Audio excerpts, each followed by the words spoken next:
নমস্কার বন্ধুরা, internet world চ্যানেলে আপনাদেরকে স্বাগত জানাই। আমার আগের ভিডিওতে আমি এসবিআই কার্ডের বিষয়ে বিস্তারিতভাবে আলোচনা করেছিলাম এবং সেটির আবেদন পদ্ধতিও দেখিয়েছিলাম। আজকে আমি দেখাবো এসবিআই পিও এর একদম নতুন নোটিফিকেশন নিয়ে, এবং আজকে আমি দেখাবো মোট কত ভ্যাকান্সি রয়েছে এবং কি কি পরিবর্তন করা হয়েছে নতুন পরীক্ষা বা এক্সাম সিস্টেমে, এবং পরীক্ষার সমস্ত ক্যালেন্ডার এবং সমস্ত তারিখ আপনাদেরকে বলে দেবো। এবং তার সাথেও আপনাদেরকে দেখাবো যে আপনারা জেনারেল কিংবা এসসি এসটি কিংবা ইডব্লিউএস ক্যান্ডিডেট হলে মোট কতবার এসবিআই পিওর জন্য আবেদন করতে পারবেন। তাই বন্ধুরা, চলুন আর দেরি না করে ভিডিওটি শুরু করা যাক, এবং সম্পূর্ণ তথ্য খুব ভালোভাবে জানতে আপনারা দয়া করে ভিডিওটি সম্পূর্ণ দেখবেন। তো এসবিআই পিওর যে নতুন নোটিফিকেশনটি বের হয়েছে, তো সেটি আপনারা প্রথম ওপেন করে নেবেন, বা আমি ওপেন করে আপনাদেরকে দেখিয়ে দিচ্ছি।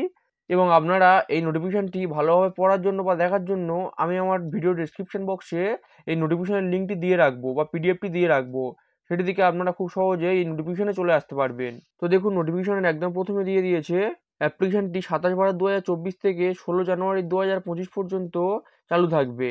এবং এরপর আমি আপনাদেরকে দেখাবো এসবিআই পিও যে নতুন ভ্যাকান্সিটি বের হয়েছে এতে মোট কতগুলি ভ্যাকান্সি রয়েছে, এবং general EWS SC ST OBC কোটাতে মোট কতগুলি করে ভ্যাকান্সি রয়েছে। তো দেখুন, আপনারা এখান থেকে দেখতে পাবেন মোট 66টি ভ্যাকান্সি রয়েছে। তো দেখুন, এখানে আনরিজার্ভ অর্থাৎ জেনারেলের জন্য 240টা, ইডব্লিউএস এর জন্য 58টা, ওবিসির জন্য 158টা, এসটিদের জন্য 57টা এবং এসসিদের জন্য 87টি মোট ভ্যাকান্সি রয়েছে। মোট 66টি ভ্যাকান্সি রয়েছে। এবং যদি আমরা টেন্টেটিভ ডেট অর্থাৎ পরীক্ষা বা কল লেটার ডাউনলোড বা ফার্স্ট এক্সামিনেশন সেকেন্ড এক্সামিনেশন কোন কোন সময়ের মধ্যে হবে সেটি দেখতে চাইতে দেখুন, সেখানে দেওয়া আছে অনলাইন রেজিস্ট্রেশন থাকবে 27 ডিসেম্বর 2024 থেকে 16 জানুয়ারি 2025 পর্যন্ত। এবং আপনারা পরীক্ষাটির ফি পেমেন্ট করতে পারবেন সেই একই ডেট অর্থাৎ 27 ডিসেম্বর 2024 থেকে 16 জানুয়ারি 2025 পর্যন্ত।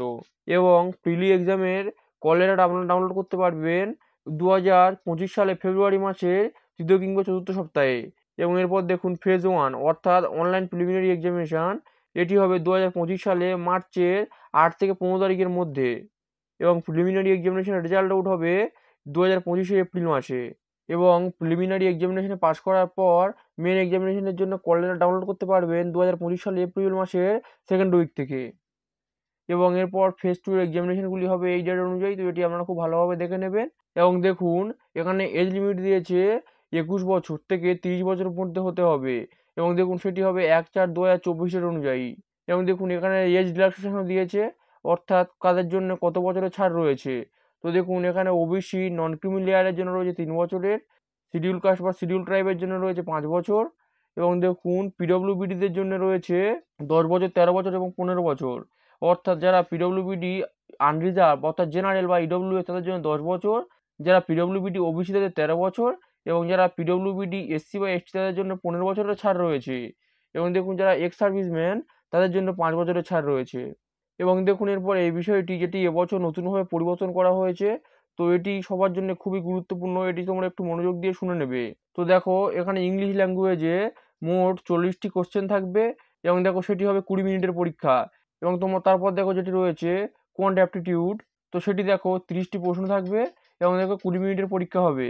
এবং তারপরে দেখো রিজনিং অ্যাবিলিটি, এটিও 30টি প্রশ্ন থাকবে এবং মোট 20 মিনিটের পরীক্ষা হবে। তো এই নিয়ে মোট প্রিলিমিনারি এক্সামটি 100 নাম্বারের হবে। এবং এরপর দেখো ফেজ 2তে মেন এক্সামিনেশান। তো দেখো, মেন এক্সামিনেশানে রিজনিংয়ে থাকবে মোট 40টি প্রশ্ন এবং সেটি হবে 60 নম্বরের এবং মোট 50 মিনিট টাইম থাকবে। এবং তারপর দেখো ডাটা অ্যানালিসিস, এতে থাকবে মোট 30টি প্রশ্ন এবং সেটিও মোট 60 নাম্বার অর্থাৎ 2 নাম্বার করে প্রতি প্রশ্ন থাকবে এবং এটি থাকবে মোট 45 মিনিট। এবং এরপর থাকবে জেনারেল অ্যাওয়ারনেস বা ইকোনমি বা ব্যাংকিং নলেজ, এটিতেও থাকবে মোট 60টি প্রশ্ন এবং এটি থাকবে 60 নাম্বারের এবং এটি হবে মোট 45 মিনিটের। এবং এরপর থাকবে ইংলিশ ল্যাঙ্গুয়েজ, এটি থাকবে 40টি প্রশ্ন, মার্কস থাকবে 20 নাম্বার এবং এটির জন্যও থাকবে 40 মিনিট। এই নিয়ে মোট 170টি প্রশ্ন থাকবে এবং মার্কস থাকবে 200 এবং সময় থাকবে মোট 3 ঘন্টা। এবং এটি ছিল এসবিআই পিওর মেন এক্সামিনেশনের ফার্স্ট টেস্ট। এবং সেকেন্ড টেস্ট হবে ডেসক্রিপটিভ টেস্ট।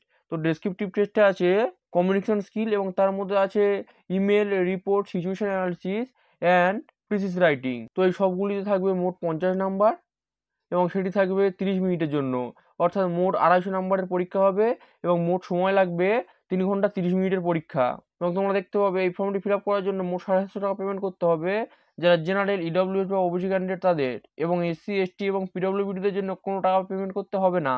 এবং দেখো সবথেকে গুরুত্বপূর্ণ হলো একটা বিষয় যেটি তোমাদের কেউ কোথাও বলে না, তো সেটি হলো এখানে দেখো আনরিজার্ভ বা ইডব্লিউএস অর্থাৎ জেনারেল বা ইডব্লিউএস এর জন্য মোট 4বার চান্স রয়েছে পরীক্ষা দেওয়ার। তো তোমরা তোমাদের সম্পূর্ণ লাইফে মোট 4বার পরীক্ষা দিতে পারবে। এবং দেখো যারা আনরিজার্ভ পিডব্লিউবিডি বা ইডব্লিউএস পিডব্লিউবিডি বা ওবিসি তাদের জন্য মোট 7বার রয়েছে। এবং যারা এসসি, এসটি বা পিডব্লিউবিডি তাদের জন্য কোনো রকম কোনো রেস্ট্রিকশন নেই, অর্থাৎ তারা যতবার খুশি পরীক্ষা দিতে পারে। তো এক্ষেত্রে ফর্ম ফিল আপটি করার সময় একটু ভেবেচিন্তে ফর্মটি ফিল আপ করবে, কেননা এখানে সব রেস্ট্রিকশন দেওয়া আছে। এবং সব থেকে শেষে তোমাদেরকে বলে দিই, অ্যাপ্লিকেশন করার সময় তোমাদের নিজের হাতে একটি ডিক্লারেশন লিখতে হবে একদম এই ফরম্যাটে। তো তোমরা এটি স্ক্রিনশট নিজেদের কাছে রাখতে পারো। যখন তোমরা অনলাইন ফর্মটি ফিল আপ করবে একদম শেষে তোমরা এইরকম ফরম্যাটে একটি হাতে ডিক্লারেশন লিখবে এবং স্ক্যান করে সেটি আপলোড করতে হবে। এবং এরপর তোমাদের বাম হাতের বুড়ো আঙুলের একটি থাম্ব ইমপ্রেশনও যে কোনো সাদা কাগজে দিয়ে আপলোড করতে হবে। তো বন্ধুরা, আজকে আমি তোমাদেরকে দেখালাম এসবিআই পিও যে নতুন নোটিফিকেশনটি বার হয়েছে সেই বিষয়ে, এবং তার সাথে নতুন কি কি আপডেটও করেছে সেই বিষয়গুলি খুব ভালোভাবে বুঝিয়ে দিলাম। তো বন্ধুরা, আজকের ভিডিওটি এই পর্যন্ত। ভিডিওটি যদি তোমাদের ভালো লাগে এবং ইনফরমেটিভ মনে হয়, ভিডিওটিকে লাইক, শেয়ার এবং চ্যানেলটিকে সাবস্ক্রাইব করে রাখবে, যাতে ভবিষ্যতে এইরকম আরও আপডেট এলে সব থেকে আগেই তোমাদের কাছে পৌঁছে দিতে পারি।